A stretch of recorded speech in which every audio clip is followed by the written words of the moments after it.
Hello friends, क्या आप किसी नार्सिसिस्ट पार्टनर के साथ हैं या आपका लाइफ पार्टनर जीवन साथी नार्सिसिस्ट है? तो कैसे आप इसकी पहचान करेंगे कि आपका जीवन साथी नार्सिसिस्ट है या कोई नॉर्मल इंसान है? क्योंकि नार्सिसिस्ट लोगों की पहचान कर पाना बहुत मुश्किल होता है, असंभव ही होता है। जो लोग नार्सिसिस्ट के बहुत ज़्यादा क्लोज होते हैं उन्हीं की पूरी ज़िंदगी कट जाती है, लेकिन वो आइडेंटिफाई नहीं कर पाते कि सामने वाला व्यक्ति नार्सिसिस्ट है।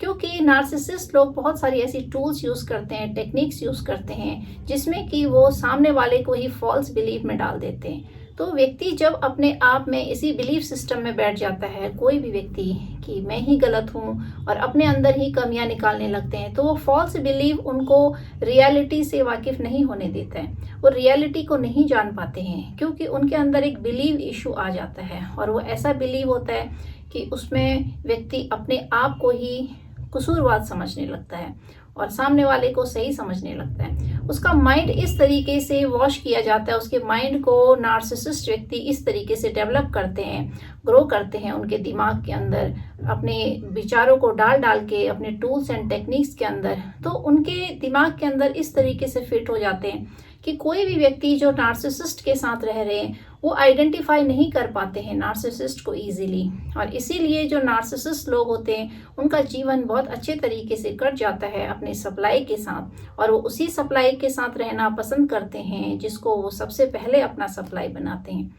तो as a partner, life partner, अगर कोई नार्सिसिस्ट व्यक्ति है, आप उसको आइडेंटिफाई कैसे करेंगे? तो कुछ ऐसे बिहेवियर होते हैं नार्सिसिस्ट के, जो डेली हैबिट्स होती हैं, उसमें नार्सिसिस्ट व्यक्ति कुछ ऐसी चीज़ों को आपके सामने बोलेंगे, कुछ ऐसे उनके व्यवहार, बिहेवियर से आप उनको जज कर सकते हैं। जैसे नार्सिसिस्ट व्यक्ति हमेशा आपको कसूरवार ठहराएंगे, अपनी गलती को स्वीकार नहीं करेंगे, एक फैंटेसी में रहते हैं, एक सपनों की दुनिया में रहते हैं, जिसमें इन लोगों को ऐसा लगता है कि जैसे जो ये कार्य कर रहे हैं, जो ये बोल रहे हैं, वो सब कुछ सही है। और ये बहुत सारा ऐसा इनके अंदर इमेजिनेशन चलता है कि जैसे बहुत कुछ कर सकते हैं और इनके अंदर बहुत कैपेबिलिटी है, लोग इनको पूछें, लेकिन ये करते कुछ नहीं है। मतलब आप ये कह सकते हो कि नार्सिसिस्ट व्यक्ति उस बच्चे के समान है जो एक सपनों की दुनिया में रहते हैं, जिनके अंदर रियलिटी नहीं होती है, सिर्फ इमेजिनेशन और सपनों की दुनिया इन लोगों को इस तरह का बना देती है कि ये हमेशा इमेजिनेशन करते हैं और उस इमेजिनेशन में अपने आप को सुपर हीरो शो करते हैं। मतलब इनके मन के अंदर, इनके दिमाग में भी ये चीज़ चलती है कि जैसे ये सुपर हीरो हैं और ये सुपीरियर हैं, और सामने वाले को ये बिल्कुल इन्फीरियर सोचते हैं, समझते हैं। इसी वजह से ये चीज़ों को नहीं समझ पाते हैं इजीली, और अपने आप को सपनों की दुनिया में रखकर जो व्यक्ति इनके साथ रहते हैं वो भी कहीं ना कहीं फिर चीज़ों को एक्सेप्ट करने लगते हैं, क्योंकि ये मैन्युपुलेटिंग टेक्निक यूज़ करते हैं। तो अपने विक्टिम को, अपने सप्लाई को, जब आपके पार्टनर, कोई भी हो सकता है, फीमेल मेल, तो जब आपके जीवन में इस तरह के लोग होते हैं तो आप उनके बिहेवियर को चेक कीजिए। जब उनके बिहेवियर को आप चेक करेंगे तो आप पाएंगे कि वो हर चीज़ के लिए आपको कसूरवार ठहराएंगे, हर चीज़ के लिए आपको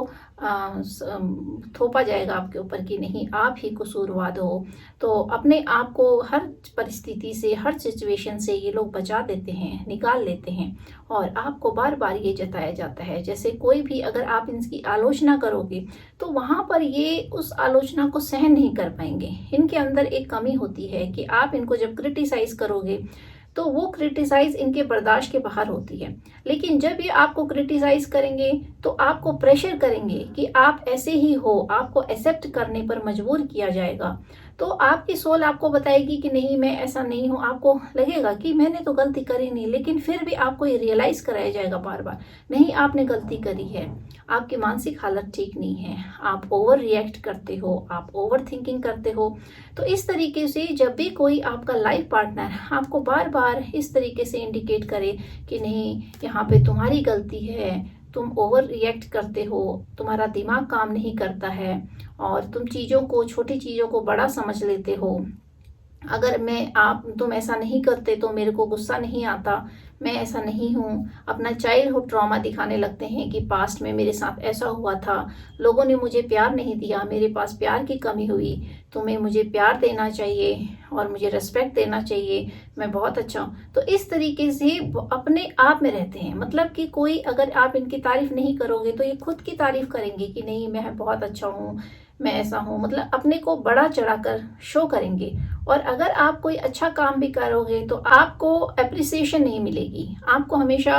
उस काम में भी गलतियां निकाली जाएंगी ताकि आपको अप्रिसिएशन ना मिले। इसीलिए नार्सिसिस्ट व्यक्ति कभी भी आप अप्रिसिएशन एक्सपेक्ट करेंगे तो वहां से भाग जाते हैं, लेकिन आपकी आलोचना करने के लिए बहुत आगे खड़े रहते हैं। तो आप बात बात पर आपकी आलोचना ही करेंगे, आपको बार बार जताया जाएगा कि नहीं आपने ऐसी गलतियां करी हैं, आप गलत करते हो, आपके पास दिमाग नहीं है। तो इस तरीके से हर पॉइंट पर आपको ट्रिगर दिया जाएगा, आप मेंटली डिस्टर्ब होने लगोगे, आपको लगने लगेगा कि चाहे मैं कुछ भी करूं लेकिन गलती हो जाती है। फिर कहाँ पर गलती है आप उस चीज को नहीं समझ पाते और एक्सेप्ट करने लगते हो। आपके अंदर नार्सिसिस्ट व्यक्ति एक्सेप्टेंस डालने लगते हैं। तो जब आप हर एक चीज को एक्सेप्ट करने लगते हो, हर गलती को अपना स्वीकार लेते हो, उसको अपना मान लेते हो कि हाँ उसके लिए आप ही कसूरवार हो, और फिर जब कभी भी आप नार्सिसिस्ट के साथ अपनी फीलिंग शेयर करते हो तो आप देखोगे कि आपको अंदर से वो इमोशनल कनेक्शन फील नहीं होगा। आप कभी भी नार्सिसिस्ट व्यक्ति के साथ अपने मन की बात शेयर करेंगे, अपने लव इमोशन को आप शेयर करेंगे, कोई भी आपको दुख तकलीफ है जब आप शेयर करते हैं किसी नार्सिसिस्ट के साथ तो आपको अंदर से एक इमोशनल अटैचमेंट फील नहीं होगा, आपको महसूस नहीं होगा कि सामने वाला व्यक्ति आपकी फीलिंग्स की कदर कर रहा है या फिर आपकी भावनाओं को समझ रहा है। लेकिन आपको प्रेशर डाला जाता है कि आप उनकी भावनाओं को समझो, आप उनको समझो, आप उनको नहीं समझ रहे हो। तो इस तरीके से आपके ऊपर इतना ज़्यादा प्रेशर डाल दिया जाता है, इतना ज़्यादा आपको सप्रेस किया जाता है कि आपको हर समय नार्सिसिस्ट के लिए अवेलेबल रहना है। नार्सिसिस्ट को दुख है, तकलीफ है, आपको पूछना है। नार्सिसिस्ट को आप ध्यान नहीं देते हो तो आपको पूरे परिवार से ध्यान हटाकर, अपने ऊपर से भी आपको ध्यान हटाकर नार्सिसिस्ट को ध्यान देना चाहिए। तो नार्सिसिस्ट व्यक्ति की हमेशा कोशिश होती है, जब आप फैमिली में होते हो आप पाओगे कि नार्सिसिस्ट व्यक्ति कई बार जब कोई मदर है अगर वो अपने बच्चों को भी समय दे रही है तो वहां पे भी अगर एक नार्सिसिस्ट फादर है, he feel jealous of his son और डॉटर, कोई भी हो तो उनके लिए उनको उनके मन में एक जेलस फील होती है कि नहीं मेरे को अटेंशन नहीं मिल रहा है, परिवार के बाकी लोगों को अटेंशन मिल रहा है। तो इस तरह से नार्सिसिस्ट व्यक्ति की पूरी कोशिश होती है कि आप समाज से कट जाएं, आप दुनिया से कट जाएं, आप किसी पर भी अटेंशन न दें और यहाँ तक कि आप अपने पर भी अटेंशन न दें और सारा का सारा अटेंशन आप एक नार्सिसिस्ट व्यक्ति को दें।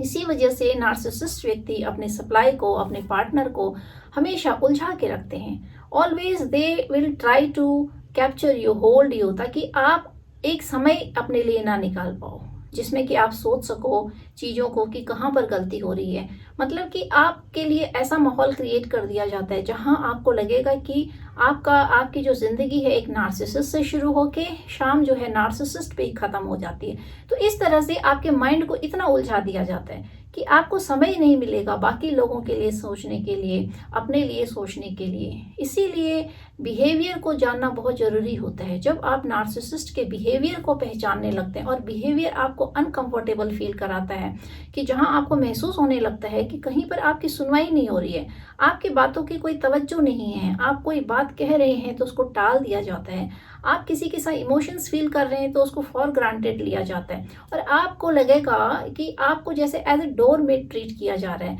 आपको फॉर ग्रांटेड लिया जा रहा है। मतलब आपकी बातों की कोई वैल्यू ही नहीं है और आप कहते कहते थक जा रहे हैं, आप इमोशंस को शेयर कर रहे हैं लेकिन कोई भी इफेक्ट वहाँ पे नहीं पड़ेगा। उल्टा आपको नार्सिसिस्ट के साथ जब आप रहेंगे तो आपका जीवन लाइफ टाइम भी अगर आप नार्सिसिस्ट को दोगे तो भी आप फील करोगे कि आप कसूरवार हो, लेकिन आपको खुद ही समझ नहीं आएगा कि आप कहाँ पे कसूरवार हो। हर एक गलती के लिए आपको कसूरवार ठहराया जाएगा, आपको पागल बना दिया जाएगा, आपको लगेगा कि जैसे मैं पागल हो गया हूँ, क्योंकि आपको फील कराया जाता है कि आप आपका माइंड सही नहीं है, आप ओवर थिंकिंग करते हैं, आप ओवर रिएक्ट करते हैं, और अगर आप नार्सिसिस्ट की इन सारी बातों को एक्सेप्ट नहीं करते हैं, अगेंस्ट करते हैं, या फिर अपनी बातों को रखने की कोशिश करते हैं, तो वहाँ पर नार्सिसिस्ट व्यक्ति से बर्दाश्त नहीं होता है। और नार्सिसिस्ट लोग फिर कई बार most of the narcissist are alcoholic, बहुत ज़्यादा एल्कोहलिक होते हैं। तो एल्कोहलिक तो होते हैं, इसके साथ साथ इगोइस्टिक भी होते हैं। तो इसी वजह से वो अपनी सप्लाई से इतनी ज़्यादा एक्सपेक्टेशन करते हैं कि उनके सप्लाई को उनका कहना मानना पड़ता है। अगर वो उनका कहना ना माने, उनकी जी हुजूरी ना करे और उनकी तारीफ ना करे और अपने को कसूरवार ना ठहराए, तो इस तरीके से प्रेशराइज किया जाता है सप्लाई को कि आप गलत नहीं हो तो भी आपको अपने आप को एक्सेप्ट करना है कि आप कसूरवार हो। एक्सेप्टेंस डाल देते हैं आपके अंदर, एक बिलीव डाल देते हैं कि आप चीज़ों को सोचने लगते हो कि हाँ मेरी गलती है, मैं ही कसूरवार हूँ। क्योंकि सामने वाला अपने आप को इस तरीके से शो करते हैं कि जहाँ वो अपने आप को एक सुपीरियर, सुपर हीरो और बहुत ज़्यादा पावरफुल दिखाते हैं। अगर सप्लाई अपनी मर्जी से कुछ करे या फिर इन लोगों के अकॉर्डिंग एक्ट ना करें, तो वहाँ पर ये लोग डोमेस्टिक वायलेंस को भी यूज़ करते हैं। उसमें बिल्कुल भी इनको हिचक नहीं होती है, क्योंकि इनके अंदर शर्म नाम की चीज़ नहीं होती है। इनके अंदर जो एक एम्पैथ होती है वो नहीं होता है, इनके अंदर सिंपैथी नहीं होती है। तो इसीलिए ये सामाजिक तौर पे भी इतने गिर जाते हैं कि इनके अंदर की भावना ही नहीं होती है। इसीलिए इनको सोशल में, सामाजिक सिचुएशन में जब होते हैं, सामाजिक लोगों के बीच में होते हैं, तो वहाँ पर भी इनको शाई फील नहीं होता है, क्योंकि इनको ऐसा लगता है कि ये इमेजिनेशन की दुनिया में रहते हैं। अगर ये किसी पे डोमेस्टिक वायलेंस कर रहे हैं, किसी को मार रहे हैं, पीट रहे हैं और ज़बरदस्ती उससे अपनी बात मनवाने के लिए, तो वहाँ पर इन लोगों के अंदर वो फीलिंग नहीं आती है कि that they are doing wrong, क्योंकि इनकी सोल जो होती है वो मरी होती है। इसीलिए इनको इतना पता है कि अगर कोई व्यक्ति इन लोगों का कहना ना माने और इनके अकॉर्डिंग ना चले और कसूरवार अपने आप को ठहराना है जबरदस्ती, अगर आपने कोई गलती नहीं करी तो भी अपने आप को कसूरवार ठहराना है, एक्सेप्ट करना है कि हाँ मैं गलत हूँ, I am wrong person, you are right. तो इन लोगों को ये वहाँ पे दिखाना पड़ता है that you are right, you are right. इस तभी आप इनके साथ ज़िंदगी काट सकते हो। इनके साथ रह के आपको जब वायलेंस आप सहन करते हो, इनकी टॉक्सिसिटी को सहन करते हो, तो वहाँ पर आप इनके साथ फिर इसी तरीके से जीवन बिता सकते हो। वरना नार्सिसिस्ट के आइडेंटिफाई होने के बाद it is not possible to live with any narcissist, चाहे वो नार्सिसिस्ट किसी भी रिश्ते में हो, तो आप वहाँ पे नहीं रह सकते, क्योंकि इतनी ज़्यादा टॉक्सिसिटी होती है कि आपके जीवन को पूरा का पूरा टॉक्सिसिटी से भर देते हैं। तो आपको अपने सप्लाई को तोड़ने के लिए, अपने सप्लाई को डीमोटिवेट करने के लिए, अपने सप्लाई के अंदर एक फॉल्स बिलीफ डालने के लिए इनका स्तर किसी भी लेवल तक का जा सकता है। उसके लिए ये आपको अल्कोहल लेके या फिर इस तरीके से जो इनकी नेगेटिविटी होती है, ईगो होता है, वो ईगो इनके ऊपर इतना हावी हो जाता है कि ये अपने सप्लाई के ऊपर डोमेस्टिक वायलेंस करके और उसको प्रेशर करके, मार कर, पीट कर, किसी भी तरीके से चाहे कुछ भी करना पड़े, चाहे सामने वाला सप्लाई व्यक्ति, कोई भी जो आपके पार्टनर हैं, आप चाहे कितनी भी परेशानी में हो, कितनी भी मानसिक प्रताड़ना से गुजर रहे हो, मानसिक दुख से, मानसिक टॉर्चर से, फिजिकल पेन से, तो इन लोगों के ऊपर कोई भी इफेक्ट नहीं पड़ेगा। यू विल एक्सपेक्ट दैट कि एज अ लाइफ पार्टनर आपकी एक्सपेक्टेशन रहती है कि आप दूसरों के बारे में इतना सोचते हो, 100% देते हो अपने परिवार को, फैमिली को, पार्टनर को, तो आपको भी ये बहुत सारी एक्सपेक्टेशन होती हैं लाइफ में। आप एक्सपेक्ट करते हो चीज़ों को कि आपकी भावनाओं की कदर हो, आपकी इमोशंस की कदर हो, इक्वल गिव एंड टेक हो, और आपको एज ए डोरमेट ना समझा जाए, आपके साथ इतना दुर्व्यवहार ना किया जाए कि व्यक्ति डोमेस्टिक वायलेंस भी कर रहा है और 4 लोगों के बीच में, सोसाइटी के बीच में भी आपकी बेइज्जती की जाती है। आपको इस तरीके से मैनिपुलेट किया जाता है कि समाज में आपका जो एक इमेज है वो डाउन कर दिया जाता है, जिससे कि आप फिर समाज में कभी कुछ कहना चाहो, अपनी बात को रखना चाहो, तो वहाँ पर आपके बात की कोई वैल्यू ना हो। तो इस तरह से आपको सफोकेशन फील होने लगेगी, आपको घुटन महसूस होने लगेगी, आपको अनकंफर्टेबल लगेगा, आपको उस रिश्ते में इतनी ज़्यादा एक घुटन महसूस होगी कि आपको लगने लगेगा कि जैसे आपकी कोई बात की कोई कदर ही नहीं है, बिल्कुल वैल्यू ही नहीं है, लेकिन आपसे फिर सारे काम करवाए जाएंगे। तो वहाँ पर फिर आप ड्रेन हो जाते हो, आप इस रिश्ते में देते रहते हो, आप एक तरफा देते रहते हो, जिसकी वजह से आपकी जो एनर्जी होती है वो कम्प्लीटली ड्रेन हो जाती है। Because you want emotionally attachment. आपको इमोशनल चाहिए होता है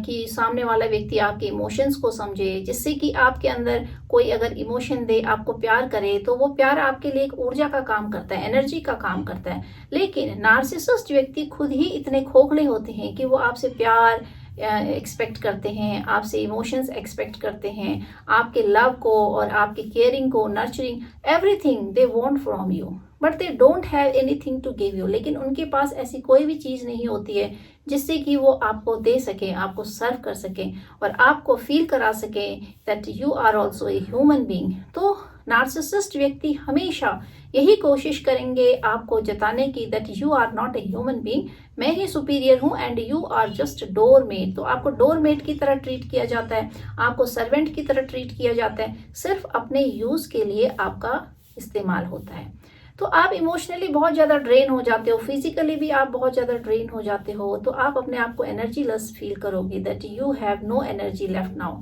आपको ऐसा लगेगा कि जैसे आपके शरीर में, आपके दिमाग में सब खोखलापन लगने लगेगा, ड्रेन लगने लगेगा, आपके अंदर समझ कम होने लगेगी, आप चीज़ों को समझ नहीं पाओगे। तो इस तरह से नार्सिसिस्ट व्यक्ति के बिहेवियर से के थ्रू आप समझ सकते हैं कि सामने वाला व्यक्ति नार्सिसिस्ट है। और नार्सिसिस्ट व्यक्ति को जब आप ये चीज़ जताएंगे और बताएंगे कि that it is your fault, आप यहाँ पे गलत हो, आपने यहाँ पे गलती करी है, तो इन लोगों के पास डिफेंस मैकेनिज्म बहुत ज़्यादा होता है। क्योंकि नार्सिसिस्ट व्यक्ति जो होते हैं, इनके पास कोई भी काम नहीं होता है, ये बहुत ज़्यादा आलसी होते हैं, काम करना इनको बिल्कुल भी अच्छा नहीं लगता है। तो इनको ऊपर ऊपर खाना, ऊपर ऊपर रोटियां सेकना अच्छा लगता है, दूसरे को परिश्रम करते देख इनको खुशी मिलती है, और दूसरे के परिश्रम को जब ये खाते हैं, दूसरे को दुखी देखते हैं कि एक व्यक्ति सुबह से लेकर शाम तक परेशान हो रहा है, तो इनको खुशी का अनुभव होता है। तो आपके साथ ये उस दुख को शेयर नहीं करेंगे। अगर आपके पास काम का बहुत ज़्यादा बोझ है, बर्डन है, as a partner they will not share your work, तो आपका काम कभी भी वो शेयर करने की कोशिश नहीं करेंगे, but they want from you that to share your love, to share your affection. तो जब आपके काम में आपका जो बोझ होता है उसको कम करने में नार्सिसिस्ट पार्टनर कभी भी आपका सहयोग नहीं देते हैं, लेकिन वो आपसे ऐसी एक्सपेक्टेशन कर लेंगे कि उनको बराबर इक्वल जितना आप दूसरी फैमिली को देते हैं, परिवार के बाकी लोगों को देते हैं प्यार, समय, तो उससे कहीं गुना ज़्यादा आप उनको दें। यहाँ तक कि इनकी मर्जी रहती है कि आप परिवार के किसी भी सदस्य को, अगर आप फैमिली में हैं तो इवन अपने बच्चों को भी समय न दें, और वो सारा समय सोचते हैं कि इन्हीं के ऊपर दिया जाए। तो आपको इन्वॉल्व करके रखते हैं, आपको इस तरीके से एंगेज करके रखते हैं जिससे कि आप एंगेज रहो, एक नार्सिसिस्ट के पीछे आप एंगेज रहो। और जब आप इनकी गलतियों को उजागर करते हैं, दे यूज डिफेंस मैकेनिज्म, तो इनके पास एक डिफेंस मैकेनिज्म होता है जिसमें ये आपको फिर से पलटवार करते हैं, फिर से वही सारी चीज़ें आप पर थोप दी जाती हैं, एंड एट लास्ट तो आपको क्या चाहिए होता है कि उस चीज़ें फिर एक्सेप्ट करनी पड़ती है। क्योंकि नार्सिसिस्ट लोग इतने ढीठ होते हैं, इनके अंदर मतलब इस तरह की सोल होती है, डेड सोल होती है, मतलब अंदर से इनके अंदर इतना ज़्यादा घटियापन होता है कि ये अपनी गलतियों को कभी भी स्वीकार नहीं करते हैं, कभी भी एक्सेप्ट नहीं करते हैं, इमोशंस नहीं होंगे, आपकी तकलीफों को नहीं समझेंगे, लेकिन आपसे दुनिया भर के एक्सपेक्टेशन करेंगे। नार्सिसिस्ट पार्टनर को आप उसके बिहेवियर के थ्रू जज कर सकते हैं, क्योंकि उसके बिहेवियर के थ्रू उसकी सारी गलतियां आप एनालाइज कर सकते हैं कि कहाँ पर कौन सी गलती नार्सिसिस्ट कर रहा है, is the behaviour is normal और एब नॉर्मल। तो आपको पता चलने लगेगा कि एक नार्सिसिस्ट व्यक्ति का जो बिहेवियर होता है वो बहुत ही एब नॉर्मल होता है, but they show like a normal people. तो इसीलिए आपको बहुत टाइम लगता है चीज़ों को जज करने में, क्योंकि आपके अंदर फेक बिलीव डाल दिया जाता है, आपके माइंड को इस तरीके से सेट कर दिया जाता है कि आप नार्सिसिस्ट व्यक्ति की गलतियों को एनालाइज करने की जगह पे, जज करने की जगह पे, तो आप खुद को जज करने लगते हैं। तो यहाँ पर फिर नार्सिसिस्ट व्यक्ति की जो टेक्निक एंड टूल होती है वो काम आती है। और इसी तरह से फिर जो विक्टिम होते हैं, सप्लाई होते हैं, जो नार्सिसिस्ट के पार्टनर होते हैं, वो उसी फॉल्स बिलीफ में जीने लगते हैं, क्योंकि जहां उनको नार्सिसिस्ट को जज करना चाहिए वहां वो अपने आप को जज करने लगते हैं, जहां उनको नार्सिसिस्ट की गलतियां गिनानी चाहिए वहां वो अपनी गलतियों को बिना वजह, बिना किसी गलती के ही वो एक्सेप्ट करने लगते हैं कि वो गलती उन्हीं की है। तो इस तरह से नार्सिसिस्ट व्यक्ति कभी भी आपको आगे नहीं बढ़ने देते हैं, कभी भी आपको अपनी आपकी बात नहीं रखने देते हैं। और वो चाहेंगे कि हमेशा आप हर जगह से अपनी अटेंशन को हटाकर सिर्फ और सिर्फ उन पे अटेंशन दें, उनकी नीड को पूरी करें। किसी की ज़रूरतों को आप पूरा ना करें, चाहे वो फैमिली में कितनी इंपॉर्टेंट मेंबर क्यों ना हो, कि वो चाहते हैं कि आप उनकी ख्वाहिश पूरी ना करें, उनकी नीड को कंप्लीट ना करें और उन्हीं पर अपना ध्यान दें, उन्हीं की नीड को पूरी करें। तो अपने आप को एक सुपर हीरो की तरह दिखाना चाहते हैं उस सप्लाई के आगे, पार्टनर के आगे, जिससे कि उस पार्टनर के मन में भी एक बिलीव बैठ जाता है कि हाँ, नार्सिसिस्ट व्यक्ति बहुत ज़्यादा सुपर है, सुपीरियर है ही, क्योंकि ये लोग शुरू से आपके माइंड को ट्रेन करते हैं। नार्सिसिस्ट पार्टनर के साथ रहते रहते आपका जो माइंड है वो भी एक तरह से ट्रेन हो जाता है यह सोचने के लिए कि आप ही की गलती है। तो इसीलिए अपने आप को आपने इस तरीके का जब मजबूत बनाना होता है, सोचना होता है अपने बारे में कि नहीं, सामने वाला व्यक्ति भी एक पर्सन है, एक ह्यूमन बीइंग है और वो आपके लिए इतनी सारी एक्सपेक्टेशन रख रहा है और आपको अपने एक्सपेक्टेशन से कुछ भी नहीं दे रहा है। जो आपने एक पार्टनर से एक्सपेक्ट करी थी वहाँ से आपको ज़ीरो रिजल्ट मिल रहा है। कोई भी चीज़ आपकी कंप्लीट नहीं हो रही है, कहीं पर भी नार्सिसिस्ट व्यक्ति आपको फुलफिल नहीं कर पा रहा है, आपकी इमोशंस को और आपकी ज़रूरतों को, और आपको as a doormat treat किया जा रहा है और आपकी कोई भी इमोशंस को नहीं समझा जा रहा है। तो वहाँ पर आपको यह समझना जरूरी है कि एज अ लाइफ पार्टनर जितना आप दूसरों को दे रहे हैं, you deserve the same from the other person. तो आपको भी उन सारी चीज़ों की ज़रूरत होती है जहाँ पर नार्सिसिस्ट व्यक्ति आपको वो सारी चीज़ें नहीं दे पाते हैं, क्योंकि वो खोखले होते हैं, उनके अंदर कुछ भी नहीं होता है, but they show their false identity. वो अपने आप को ज़बरदस्ती खड़ा करने की कोशिश करते हैं, ज़बरदस्ती दिखाने की कोशिश करते हैं। लेकिन असल में अगर देखा जाए रियलिटी में, तो नार्सिसिस्ट व्यक्ति के अंदर कोई भी कैपेबिलिटी नहीं होती है। They are zero from inside. तो अंदर से बहुत ज़्यादा खोखले होते हैं, जीरो होते हैं, और इसी वजह से उसी पर्सनैलिटी को हाइड करने के लिए इतने इनसिक्योर होते हैं कि एक जो उनका पार्टनर होता है, लाइफ पार्टनर, उसके ऊपर बहुत सारी चीज़ों को इम्पोज कर देते हैं, थोप देते हैं। ज़बरदस्ती एक साधारण व्यक्ति को सिक बना दिया जाता है, मेंटल टॉर्चर देके, फिजिकल टॉर्चर देके आपको हर तरीके से तोड़ने की कोशिश की जाती है, कि जहां पर आप ज़बरदस्ती एक्सेप्ट करने लग जाओ अपनी गलतियों को, कि आप कमज़ोर हो, आप के अंदर सारी कमियां हैं और आपका दिमाग काम नहीं करता है। You over react on small things, छोटी छोटी चीज़ों पे भी आप बहुत ज़्यादा ओवर रिएक्ट करते हो, और आपको इस तरीके से प्रेशराइज किया जाएगा कि आपको महसूस होगा कि हाँ, मैं इससे गलती नहीं है लेकिन मैं एक्सेप्ट कर रही हूँ इस चीज़ को या कर रहा हूँ। तो आपको रियलाइज़ होगा, आपको रियलाइजेशन होगा अंदर से कि मेरे से गलतियाँ नहीं हुई है, उसके बावजूद भी मैं एक्सेप्ट कर रहा हूँ चीज़ों को और ज़बरदस्ती मेरी एनर्जी ड्रेन हो रही है और मेरे को वो बदले में वो सारी चीज़ें नहीं मिल रही है। When I am trying to share my emotion with narcissist, तो नार्सिसिस्ट के ऊपर कोई भी प्रभाव नहीं पड़ रहा है, वो इधर से सुन रहा है उधर से, उसके लिए कहो चाहे ना कहो उसको कोई मतलब नहीं रहता है। सिर्फ और सिर्फ नार्सिसिस्ट को का जो समय होता है वो एक प्लानिंग एंड प्लॉटिंग के उसमें निकल जाता है। नार्सिसिस्ट व्यक्ति अपने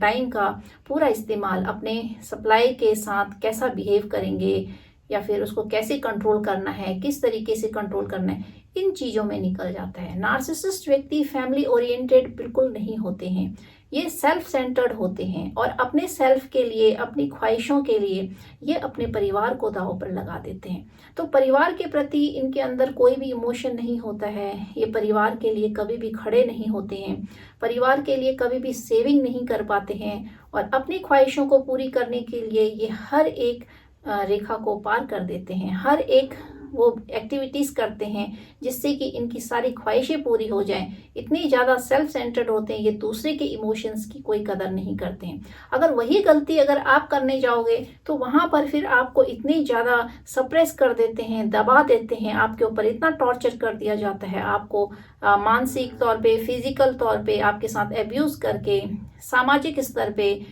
घर में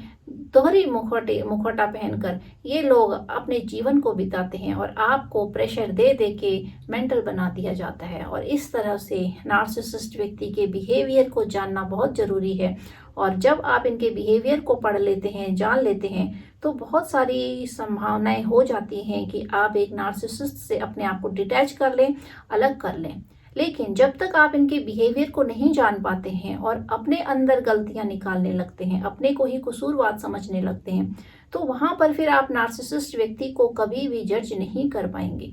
लेकिन जब आपको एहसास होगा कि नार्सिसिस्ट व्यक्ति गलत है, आप सही हो, तो आपके जीवन की पूरी एनर्जी खत्म हो चुकी होती है, आप ड्रेन हो चुके होते हो कंप्लीटली, बहुत सारी बीमारियां आप अपने अंदर घेर लेते हो। इसीलिए ज़रूरत होती है कि समय रहते ही चीज़ों को समझ जाना। अगर लाइफ पार्टनर भी है और नार्सिसिस्ट है और बहुत सारे ऐसे संबंध हैं जिनको हम तोड़ नहीं सकते, बच्चों की वजह से हम उसमें रिजर्व हो जाते हैं उन रिश्तों में, तो ज़रूरी है कि नार्सिसिस्ट व्यक्ति के साथ अगर कोई रिश्ता है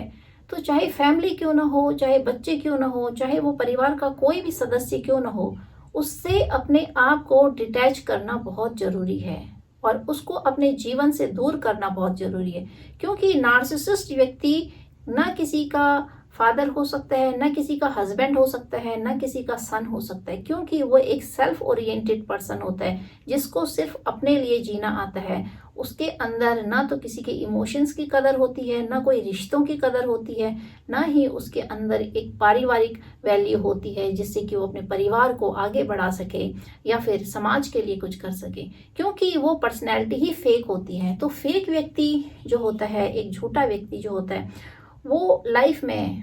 कभी भी सच के रास्ते पर नहीं चल सकता है और उन रिश्तों को एक्सेप्ट नहीं कर सकता है, क्योंकि उन रिश्तों को उसे एक्सेप्ट करने में डर लगता है। वो उन रिश्तों की डिमांड्स को फुलफिल नहीं कर पाता है। खोखला और अधूरा व्यक्ति जिसके अंदर कोई क्वालिटी नहीं है, जिसके अंदर एनर्जी नहीं है, एक झूठी बुनियाद पर टिका होता है, तो वो व्यक्ति अंदर से इतना कमज़ोर होता है कि वो इन रिश्तों में अपने आप को असमर्थ पाता है कि अपने रिश्तों को की डिमांड को फुलफिल कर सके, या फिर as a father, as a son, as a कोई भी डॉटर, किसी भी रिश्ते में अगर नार्सिसिस्ट व्यक्ति है तो वहाँ आप पाओगे कि वो दूसरों की ख्वाहिश को पूरी नहीं कर सकते, क्योंकि उनके अंदर वो सारी चीज़ें हैं ही नहीं। वो ना किसी को इमोशन दे सकते हैं, ना किसी के लिए पैसा कमा सकते हैं, ना ही फैमिली को इकट्ठा कर सकते हैं, फैमिली ओरिएंटेड होते हैं। सामाजिक तौर पे भी अगर कुछ नार्सिसिस्ट शो करते हैं कि बहुत ज़्यादा बढ़ चढ़ कर भाग ले रहे हैं, that is only a show off to hide their personality. तो अपनी पर्सनैलिटी को छुपाने के लिए कई बार नार्सिसिस्ट लोग शो करते हैं कि जैसे बहुत पारिवारिक हैं, घरेलू हैं, बच्चों के लिए सोच रहे हैं, फिर but all this is fake. ये सारी चीज़ें जो होती है फेक होती हैं। इनकी आइडेंटिटी जो है एक हिडन आइडेंटिटी होती है और ये सिर्फ इनके सप्लाई, जो इनका मेन सप्लाई होता है, वही जान सकता है कि असल में ये लोग क्या होते हैं। बाकी लोगों को ये धोखा दे सकते हैं, लेकिन जो इनका मेन सप्लाई होता है, जो विक्टिम बन जाता है और जो इनके बिहेवियर को जज करने लगता है, तो उसकी नज़रों में फिर नार्सिसिस्ट व्यक्ति बहुत जल्दी आ जाते हैं और फिर वो समाज से अपने आप को हाइड नहीं कर पाते हैं, क्योंकि समाज से हाइड करने के लिए वो फेक पर्सनैलिटी यूज़ करते हैं। लेकिन विक्टिम के आगे जब वो अपनी फेक आइडेंटिटी को दिखाते हैं, तो जो उनका विक्टिम और सप्लाई जो उनको पढ़ चुका होता है, जज कर चुका होता है उनके बिहेवियर से, और जब आप जागरूक हो जाते हो तो उसके बावजूद फिर नार्सिसिस्ट व्यक्ति खुद ही समझ जाते हैं कि वहाँ पर फिर इनकी नहीं चलेगी और ये एक्सेप्ट कर लेते हैं चीज़ों को कि अब ये अपने सप्लाई के ऊपर दबाव नहीं डाल सकते हैं, उसको टॉर्चर नहीं कर सकते हैं, क्योंकि इन्होंने अपने सप्लाई को और अपने जो इनका विक्टिम होता है पार्टनर, उसके ऊपर इतना ज़्यादा अत्याचार कर दिया होता है, ज़रूरत से ज़्यादा, कि एक समय बाद जो इनके पार्टनर होते हैं नार्सिसिस्ट के, उनकी हिम्मत टूट जाती है। वो भी इन लोगों की तरह इतने ढीठ बन जाते हैं कि अगर नार्सिसिस्ट व्यक्ति फिर अगर सच भी करे, अगर कोई काम अच्छा भी करे, तो भी फिर उसके काम की कोई वैल्यू नहीं होगी। तो इस तरीके से फिर जब विक्टिम लोग होते हैं वो अपने आप को बहुत पावरफुल बना देते हैं और नार्सिसिस्ट की बिल्कुल भी नहीं चलने देते हैं। नार्सिसिस्ट पार्टनर जो होते हैं उनको आइडेंटिफाई कर पाना बहुत मुश्किल होता है, काफ़ी समय लग जाता है ऐसे लोगों की आइडेंटिटी को पहचानने में, इनकी पहचान करने में। जब तक आपको इनकी पहचान होती है तब तक आपके अंदर ही एक फॉल्स बिलीफ बैठ जाता है, आप एक फेक रियलिटी में जीने लगते हो और अपनी पर्सनैलिटी से बहुत अलग हट जाते हो। आपके अंदर एक फॉल्स इशू बैठ जाता है, ट्रॉमा बैठ जाता है, आपका जीवन एक ट्रॉमेटिक बॉन्ड बन जाता है जिससे आपको निकलना फिर बहुत मुश्किल होता है। तो इस तरह से नार्सिसिस्ट पार्टनर को समय रहते ही अगर आपने समय से पहले इनिशियल स्टेज में नार्सिसिस्ट व्यक्ति की पहचान कर लेते हो तो आपको ये सारी चीज़ें फेस नहीं करनी पड़ती है। लेकिन अगर आपने बहुत लंबा समय बिता दिया किसी नार्सिसिस्ट के साथ और आपको उसकी आइडेंटिटी, उसकी पहचान नहीं हो पाई, तो आपके लाइफ में बहुत सारे एक ट्रॉमा क्रिएट हो जाता है, ट्रॉमा बॉन्ड बन जाता है और आपकी लाइफ में इस तरह के आप फॉल्स बिलीफ में जीने लगते हो, एक आपके अंदर इशू बन जाता है, बिलीफ सिस्टम आपका डगमगा जाता है, आपके अंदर वो सारी चीज़ें बैठ जाती हैं जो आपकी रियलिटी होती है वो ख़त्म हो जाती है, क्योंकि आप भी एक फॉल्स बिलीफ में जीने लगते हो, आप भी एक फॉल्स पर्सनैलिटी बन जाते हो। समय रहते ही अगर आपने आइडेंटिफाई नहीं किया तो समय आने के बाद जब आप काफ़ी सालों के बाद बहुत सा लंबा समय इस नार्सिसिस्ट के साथ बिताते हो, तो नार्सिसिस्ट व्यक्ति की जो आइडेंटिटी होती है फिर आप उसको जीने लगते हो, आपके अंदर वो फॉल्स बिलीव आ जाता है। आप ऊपर से लेके नीचे तक कंप्लीटली अपने आप को पाओगे कि आप वो पर्सन नहीं हो जो आप हुआ करते थे, आप चेंज हो जाते हो बहुत ज़्यादा। तो समय रहते ही अगर आप पहचान जाते हो तो आप अपने आप को बचा लेते हो, आप अपने आप को प्रोटेक्ट कर लेते हो। आपके अंदर की जो क्वालिटीज़ होती हैं, आप रियलिटी में क्या हो, आप उस रियलिटी में जीते हो। वरना बहुत लंबे समय बाद फिर आपकी जो रियलिटी होती है वो चेंज हो जाती है और आप टोटली चेंज हो जाते हो। और वो सारी चीज़ें अगर आप ट्रॉमा से नहीं निकल पाते हो, एक लंबा ट्रॉमा आपके अंदर बैठ जाता है, तो आपको हीलिंग करने में बहुत लंबा समय निकल जाता है। और कुछ लोग हीलिंग नहीं कर पाते हैं, अपने आप को इस ट्रॉमा से बाहर नहीं निकाल पाते। और नार्सिसिस्ट अगर आपके जीवन में है पार्टनर, तो आपको ये समझना चाहिए कि ही और she the person is not good for the kids also. तो आपके बच्चों के ऊपर उसका इतना ज़्यादा इफेक्ट पड़ता है नार्सिसिस्टिक पेरेंट्स का, कि जो बच्चों का जो डेवलपमेंट होता है, ग्रोथ होती है, वो रुक जाती है। वो इस तरीके से रुक जाती है कि जो उनकी पर्सनैलिटी डेवलप होती है वो कुछ अलग ही टाइप की हो जाती है। उनके अंदर एक शाई नेचर हो जाता है, बहुत ज़्यादा हेजिटेशन हो जाता है, दबे दबे रहते हैं, समाज में खुल नहीं पाते हैं, ट्रॉमा होता है उनके अंदर, अपने आप में अकेलापन, इंट्रोवर्ट हो जाते हैं, बहुत ज़्यादा चीज़ों को सोचने लगते हैं और एक एक चीज़ को 10-10 बार उसको सोचते हैं। एक ट्रॉमा उनके अंदर क्रिएट हो जाता है, विश्वास नहीं कर पाते, फॉल्स बिलीफ सिस्टम में बैठ जाते हैं कि जिससे उनको लगेगा कि वो लाइफ में कुछ नहीं कर सकते हैं, अपने आप को लूज़र फील करने लगते हैं। क्योंकि नार्सिसिस्ट पेरेंट्स अगर कोई भी हो, मदर फादर, तो वो अपने बच्चों को बार बार रियलाइज कराते हैं that you are loser, you can't do anything in your life. तो इस तरीके से फिर बच्चों के ऊपर बहुत ज़्यादा इम्पैक्ट पड़ता है इस चीज़ का। इसीलिए आप अगर मैरिड लाइफ में हैं and any one of the partner is a narcissist, तो समय रहते ही यह नहीं सोचना चाहिए कि बच्चे कैसे रहेंगे, गृहस्थी बर्बाद हो जाती है, घर बर्बाद हो जाता है, यह बिल्कुल नहीं सोचना चाहिए। अगर पता चल जाए कि नार्सिसिस्ट पार्टनर है, सडनली आपको क्विक एक्शन लेना चाहिए और अपने आप को ऐसे इंसान से डिटैच करना चाहिए। क्योंकि ऐसे व्यक्ति के साथ रहकर ज़िंदगी जितनी नर्क बन जाती है, जीवन जितना खराब हो जाता है, शायद अलग रह के उससे भी कहीं गुना ज़्यादा अच्छा बने। तो इसीलिए आपको बहुत जल्दी स्टेप लेना चाहिए। जब आप रिकॉग्नाइज करते हैं, चीज़ों को पहचानते हैं, आइडेंटिफाई करते हैं, एनालाइज करते हैं, उसके बिहेवियर को जज करोगे, तभी आप इन चीज़ों को पता कर सकते हो कि सामने वाला व्यक्ति नार्सिसिस्ट है। क्योंकि हर व्यक्ति नार्सिसिस्ट होता है, सेल्फ सेंटर्ड होता है और हर व्यक्ति अपने आप को प्यार करता है। लेकिन यहाँ पर यह होता है कि जो नार्सिसिस्ट है वो सिर्फ अपने को प्यार करता है, लेकिन जो बाकी के लोग होते हैं, जो नॉर्मल पर्सनैलिटीज होती हैं, वो उनके अंदर भी सारी चीज़ें होती हैं, but they understand feeling of other people also, they give time to other people also, they understand family values, वो फैमिली वैल्यूज़ को समझते हैं, फैमिली को समझते हैं, परिवार को समझते हैं, सोसाइटी को समझते हैं। लेकिन यहाँ पर जो एक सिक व्यक्ति होता है, जो नार्सिसिस्ट होता है, कम्प्लीटली नार्सिसिस्ट, उसके जीवन में उसका एक पार्ट जो होता है दिमाग का, वो टोटली क्लोज होता है, वो काम ही नहीं करता है। उसका एक ही पार्ट काम करता है कि सिर्फ मेरे को अपने लिए सोचना है। उसके लिए चाहे कोई वैल्यूज़ हो, परिवार हो, सोसाइटी हो, हर जगह वो, चाहे उसको कितना भी ड्रामा क्रिएट क्यों ना करना पड़े, वो हर तरह की एक्टिविटीज़ कर सकता है सिर्फ अपने को खुश करने के लिए, अपनी ख्वाहिश को पूरा करने के लिए। तो इस तरीके से एक जानवर जैसा उसका जीवन है, जिसको खाना चाहिए तो उस भोजन के लिए वो किसी भी स्तर तक गिर जाता है। वही हाल एक नार्सिसिस्ट का है, उसको अपनी ज़रूरतों को पूरा करने के लिए वो किसी भी हद तक गिर जाता है। उसको सिर्फ अपना एक फ़ायदा देखना होता है, उसको अपनी खुशी देखनी होती है कि उसको खुशी कहाँ मिल रही है, उसको कहाँ पे अच्छा लग रहा है, कहाँ पे सुख मिल रहा है। तो इस तरीके से वो दूसरों को टॉर्चर कर करके, दूसरों को नीचा दिखा दिखा के अपनी सारी ख्वाहिशें पूरी करते हैं।